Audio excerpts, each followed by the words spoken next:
this brand new must-watch show, if I may add. If you have any queries on what course to study, where, or need help as you apply for your dream job, well, you've come to the right place. It's all possible, and we help get your concerns addressed, your questions answered, and profile all those of you doing interesting and innovative work all there. Remember that if it matters to you, it matters to us. Let's turn our focus to an initiative by young entrepreneurs. Social Cops is what they call it, and as the name suggests, it allows you to take matters in your own hands, take charge of your surroundings and yourself. The next time you see dangerous overhanging wires or an open pothole, broken road or pavement, well, grab your phone, take a picture and send it to them. They will help you have it fixed. Kriti Mathur has their story. An open pothole, broken roads, overhanging wires and more. These are sights we see every day around us. But if you've wondered how to solve these issues, look no further. Here is Social Cops, a platform that makes reporting of local problems simple and within reach. If you have a pothole that you drive by every day and you want it fixed, Social Cops has a way.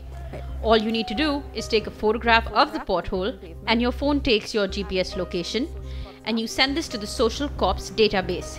They collect the reports and data and send it to the necessary authorities. But what are the odds that your municipal body will act?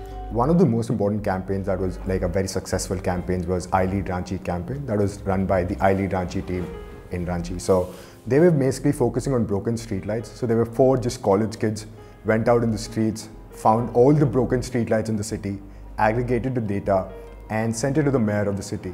And finally, the mayor of the city allocated resources, that is 2.15 crores of resources just to fix those broken streetlights. So that was a way where aggregated data about where exactly the issues are in the city, helped the city transform and gave them better streetlights and provided light in their lives basically. With people's participation being the buzzword these days, it's not surprising that platforms like this are banking on active citizens to bring about change.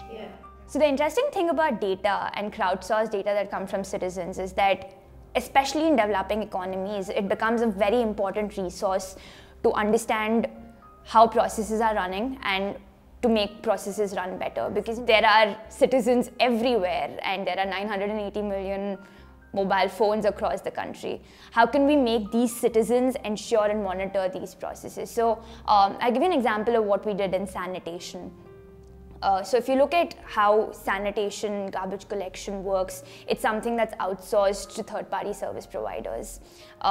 We use citizen data to actually run social audits on reports that come in from these third-party service providers, which led to an almost 3-fold increase in the efficiency of garbage collection.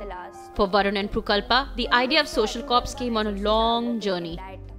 A journey which had them seeing India's civic challenges and where we were failing in tackling some of the most basic issues. So we were final year students in Singapore back like about a year and a half ago, and it was at the same time that I think India saw a lot of people getting involved in the change process. There was a lot of citizens coming out, but what we realized was that none of this citizen noise was actually getting translated into change. There was no real impact being created on ground, and we believe that citizen voice is something that is a powerful resource that can be used to actually create better processes. Simple technology can transform lives, and that became probably one of the things that was a trigger for getting into Social Cops as something that was not a project but something that we wanted to do as a company and a sustainable business. Simple problems like uncollected garbage, potholes, these were things that we thought could easily be solved, but why weren't they getting solved? We took a train trip around India. It's called Jagriti Yatra last December. We traveled around the whole country, spoke to citizen groups, spoke to non-governmental organizations. One of the things that we understood was that across the country in small pockets, there are groups of citizen groups, non-governmental organizations, public agencies that are doing a great job. What they lack is an enabling mechanism that allows them to harness the power of citizen voices in their community effectively. But while people may be keen on participation in politics, will civic issues see similar participation? What can make India a better place? if you look at public workers, Safai Karamcharis, they don't actually have any performance-based incentives in the system. The ones who are doing a good job could be working for 20 years and nobody would even give them a second look. What we started doing was we started crowdsourcing citizen ratings and how clean streets were. And we matched them off to who are the Safai Karamcharis or the street cleaners who are working in that area. Now, what happened because of that was that these Safai Karamcharis started getting incentives to do a better job. I think one of the interesting things that happened for us, and I think it was very powerful for us, was because a Safai Karamchari came to us and said that for the past 20 years I've been working here and nobody has looked at me twice. But for the first time, you've made my son proud of me, because I was ashamed to tell him what I did for the last 20 years before this. Social Corps works with corporates, public agencies, NGOs and communities to drive change at the local level. And they have had some successful campaigns to their credit. Every community, every person has different issues that they're passionate about. Now, this could range from issues like civic issues, sanitation, it could be something more complex like women's safety. The concept of social corps is to empower these people through three things. One is, how can they harness citizen voice? How can they use citizen voice as something that gives us information that helps us make better decisions? Two, how do you engage these communities? How do you use things like real-time alerts that go out to them, gamification, to make these processes run better in communities? We started a small blog called Sweksha, which is just a portal of NGOs. And one of the readers in US just donated some amount of money just by reading an article. So we thought how a simple blog post could help and impact lives of people. So that was some of the trigger points, and then we thought, let's go down on the ground and understand how these processes work. Converting citizen voice into something tangible with real results can have its own challenges. But as Social Corps has proved, yes we can. All it takes is everyone's involvement and a desire to see a cleaner and better India. In New Delhi with Sanjay Das, this is Kriti Mathur for NDTV. Cleaner and better India. Well, most of us, of course, will be backing that with all our heart. But Prakalpa Shankar, co-founder of Social Corps, is with us. Thanks very much for coming in, Prakalpa. So you're also sort of giving the Aam Aadmi a voice in a different way, really. I think the focus for us has really been that we believe that this Aam Aadmi's voice is incredibly strong. It helps us make decisions across segments. Every time a national level decision across anything, be it education, public health, civic, it needs the Aam Aadmi's voice. For us, the focus has been how can we use technology to make this Aam Aadmi's voice heard in a way that better decisions can be made. Right.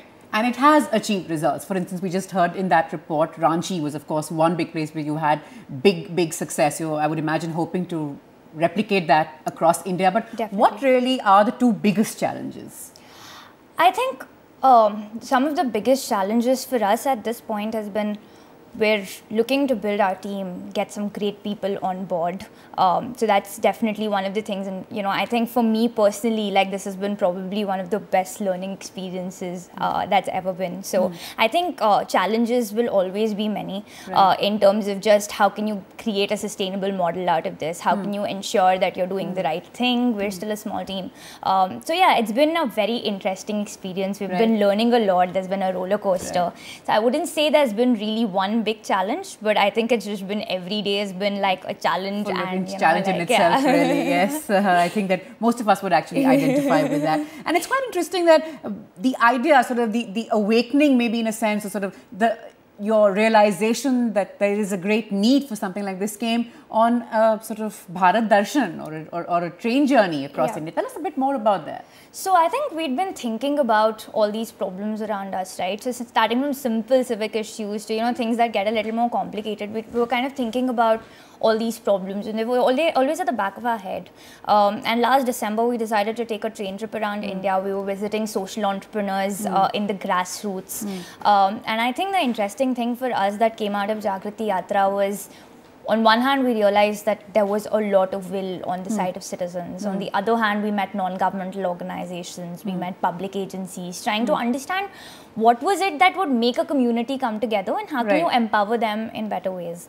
Sorry, I just interrupted there. So would it be fair to say that you're trying to sort of bridge the gap that seems to be there between what the Aam Aadmi wants and the agencies who then have to deliver this, and you're sort of like trying to get them together and connect towards one common goal? I think the large part, if you look at our community, is largely they're disconnected. So if you look at a community around something like, say, a community of pregnant women in the country versus, like, you know, if you look at the national level policy making organization, they make it based on a sample survey of 100 pregnant women, and there are 16 million pregnant women at any given point in time. On the other hand, a woman in a rural area, she doesn't actually get continuous access to information. This is something that's replicable across issues. If you look at traffic, if you look at education, if you look at sanitation, it's the same issue where there is a disconnect. We believe technology can empower both of these sides of the coin, because on one hand, every time we make decisions, we need better data on the as a stakeholder making that decision. On the other hand, as a citizen, I have a voice which I can make myself heard through these different technologies. So those are the, you know, that's kind of the problem that we're trying to fix, connecting this community, creating a synergistic community. So. Thanks very much, Prakalpa, and all the very best. And if you have a story like that, if you know of someone or yourself are involved in any initiative, in any effort like that you'd like to profile, that you believe is making a difference, well, you remember you can always write in to us. Well, time now for a quick break. Coming up after that, course or college? Confronted by that dilemma, what do you choose and why? We'll get you the answers right after this break.